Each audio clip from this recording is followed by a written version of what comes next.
When he was just 12 years old, Martin Pistorius came down with a strange illness that puzzled his parents and doctors and left him in a coma. Doctors told his parents to prepare for the worst, but Martin clung to life in an apparently vegetative state for more than a decade. When Martin miraculously woke up from his coma 12 years later, he remembered everything. He had been trapped in his body, unable to communicate with the world going on around him, but fully aware of everything happening around him and to him for years. Martin's illness started out normally enough. He was suffering from headaches, nausea, and vomiting, symptoms that seemed to point to a common flu. But then things took a turn for the worse. The formerly rambunctious preteen's personality completely changed. He seemed reserved, slept all the time, and eventually stopped talking and making eye contact altogether. Soon he was unable to feed himself, walk, or even get out of bed. Martin's parents took him to doctor after doctor, but they were just as confused as his parents were. There was no obvious reason for his symptoms, and nothing the doctors tried made Martin feel any better. In fact, he continued to get worse, first becoming wheelchair-bound and eventually slipping into a coma. Martin's doctors were mystified. They weren't exactly sure what caused these mysterious symptoms, but their best guess was an extremely rare case of cryptococcal meningitis. Meningitis is an infection of the meninges, the membranes covering the brain and spinal cord. Cryptococcus neoformans, or CM for short, is an incredibly rare form of meningitis, usually diagnosed in people who have compromised immune systems. Early symptoms include headache, nausea, and vomiting, and mental changes like confusion and personality changes. If left untreated, CM can lead to brain damage, coma, and even death. The neoformans fungus that causes most cases of CM is found in soil all over the world, particularly soil that contains bird droppings. If a doctor suspects CM based on the patient's symptoms, they'll perform a painful spinal tap to confirm the diagnosis. The infection can be treated with antifungal medication, which usually needs to be taken indefinitely. But since most people who contract CM are already immunocompromised,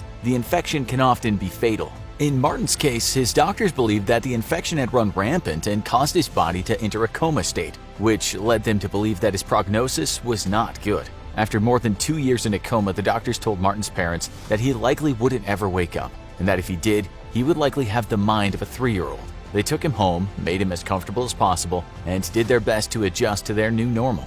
A coma is a state of prolonged unconsciousness characterized by depressed brainstem reflexes. A comatose person's pupils will not respond to light, and their bodies show no response to painful stimuli. A coma can be caused by a head injury, a stroke, a brain tumor, or an underlying illness or infection. As in Martin's case, most comas last only a few weeks, and medical attention is crucial to preserving brain functioning even during that short time. If a coma lasts more than a few weeks, the patient will likely transition to a persistent vegetative state. After more than 1 year in a coma, it's highly unlikely that the person will wake up. Throughout Martin's ordeal, his parents' life revolved around caring for their comatose son. Every morning, Martin's father would wake up early to dress Martin before dropping him off at the care facility where he spent his days. 8 hours later, after a full day of work, his father would return to pick him up from the facility and bring him home. After bathing him and putting him to bed, Martin's father would set his alarm to go off every 2 hours so that he could get up and turn Martin over to help prevent bed sores. Their lives continued like this for more than a decade,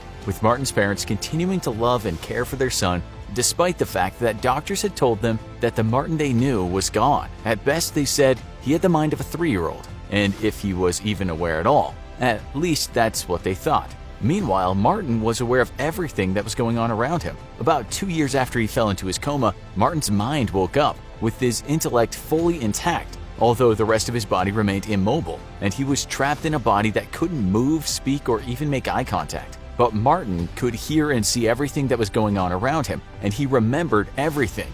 In one of the care facilities that he spent time at, the staff would dump him in front of a TV playing children's shows for hours on end. Day after day, he sat helpless in front of the TV, with nothing but reruns of the Barney and Friends TV show to focus on. To this day, Martin cannot overstate how much he hates Barney. But annoying kids' shows were the least of the abuses he experienced. Everyone around Martin, his parents, his doctors, and the caretakers watching over him, all believed that Martin was in a vegetative state, unaware of his surroundings and unable to speak up or protect himself. For some monstrous individuals, Martin appeared to be the perfect victim, helpless, silent, and oblivious, and the way they treated him was truly shocking. Martin remembers every detail of the abuse he experienced at a care facility after care facility. Some of the caregivers seemed to get a little too much enjoyment from the act of testing his response to painful stimuli. He remembered being pinched, slapped, and even hit routinely in a way that was clearly not meant to be therapeutic. He was left alone outside in the blistering heat and left wet and shivering for hours after a bath. In one particularly gruesome incident, Martin remembers a nurse feeding him his own vomit as punishment for not being able to stop himself from throwing up after being fed scalding hot food. He even remembers experiencing sexual abuse at the hands of those who were meant to be caring for him and protecting him. But perhaps worst of all was the mental abuse. Thinking that Martin was in a vegetative state and unaware, caregivers would routinely hurl abuse at him. They called him names like freak, dummy, donkey, a heap of rubbish, and those were the milder ones. The lowest point, though, came when his own mother told him she wished he would die. Martin was shocked and hurt. How could his own mother wish death on him? Amazingly, though, Martin was able to use those feelings as fuel and began to take control of his own mind. If he couldn't escape his physical situation, he was going to do his best to escape mentally and preserve whatever sanity he had left. Martin survived the abuse in isolation by learning to disengage his mind. He said, "You simply exist. It's a very dark place to find yourself because, in a sense, you're allowing yourself to vanish." Martin developed coping mechanisms, like tracking the sun's shadow as it moved across the room, watching insects, and having conversations with himself in his head. As he strengthened his mind, Martin began to have compassion for his mother and her harsh words. He realized when she looked at him, all she could see was the son she had lost. To her, it was like her son had died when he was 12 years old. Martin could tell she was in pain and often worried that she wasn't a good mother, wasn't taking good enough care of him. The worst part was that Martin could do nothing to ease her fears. Finally, after more than a decade trapped in an immobile body and unable to communicate, Martin experienced the first ray of hope. A new caretaker was compassionate enough to see Martin as a person, not just a body. She actually looked into his eyes and spoke to him, not just at him. And she was the first person in nearly a decade to notice that Martin appeared to show signs of comprehension when she spoke to him. Virna van der Walt would later say that she could tell by the sparkle in his eyes that Martin was conscious and trying to communicate. She managed to convince his parents to take him for extensive cognitive testing, where they got the shock of a lifetime. Martin's mind was perfectly healthy. He was awake and aware, and he remembered everything. This discovery was only the very first step on a long, hard road to recovery, but it was the hope that Martin and his parents had been dreaming of for more than a decade. Martin underwent extreme rehabilitation to begin repairing the damage caused by more than a decade of immobility. After years of inactivity, his muscles had atrophied and he had lost many of his fine motor skills. Martin had to relearn many of the activities of daily living that we take for granted. How to sit up, how to dress and bathe himself, how to feed himself, even how to use his hands. He also had to relearn how to communicate, which he did with the help of a computer. Martin is still confined to a wheelchair and he may never walk again, but he's well on his way to living a full and independent life. In fact, Martin went on to live a shockingly normal life after his ordeal. He graduated university, got a job as a computer programmer, and even married the love of his life. In 2013, Martin wrote a book about his experience called Ghost Boy, the miraculous escape of a misdiagnosed boy trapped inside his own body, which became a New York Times bestseller.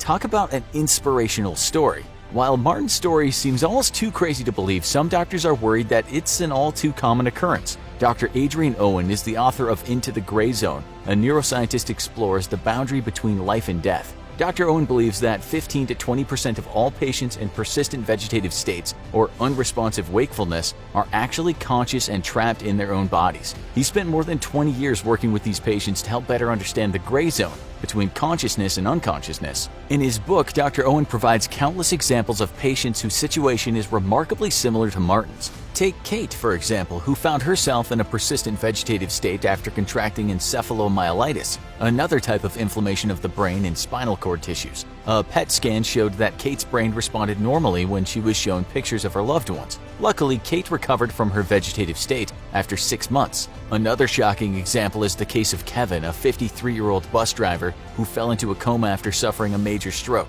fMRI scans showed brain activity consistent with a normal response when Kevin was asked to listen to complex sentences. In another case, a patient named Scott had been comatose for 12 years after a car accident, but his family was adamant that he was still in there. Dr. Owen asked Scott to picture himself playing tennis, and the very specific area of our brain associated with playing sports, the premotor cortex, lit up exactly as it would for a healthy person. Scott was even able to answer simple yes or no questions by imagining tennis when the answer was no. Prior to Dr. Owen's work, doctors believed that once someone had been in a persistent vegetative state for a few months, there was zero chance of recovery. This assumption had not only left untold thousands of patients suffering in silence, but it also led to some catastrophic scenarios, like the Venezuelan man named Carlos Camejo, who had been unconscious for 10 years following a car accident, only to awaken during his own autopsy.